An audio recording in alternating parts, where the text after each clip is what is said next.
Kapag ako po ay nanalong kapitan dito sa ating barangay, marami po akong magiging project. Ang kauna-unahan ko pong magiging project, ipapagawa ko po ang bahay ko. Bakit kanyo?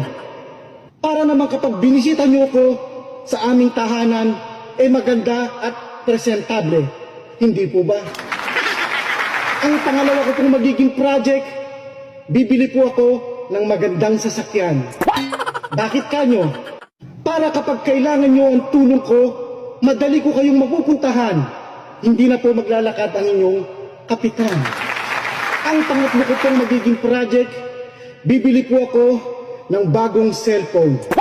Yung latest po, iPhone 15 Pro Max. Bakit kanyo? Para kapag ako'y tinawagan nyo or kaya'y tinext, madali ko po kayong ma-replyan o masagot dahil latest po ang cellphone ng inyong kapitan. At ang pang-apat ko pong magiging project, ipapagawa ko po ang ngipin ko. Ipapabrace ko po or kaya ipapabineers. Bakit kanyo? Para naman kapag ngumiti ako sa inyo, maganda at hindi ngiting aso. Kaya sa darating na halalan, huwag niyo pong kalilimutan. Dating malakas mamulutan, ngayon ay manunungkulan.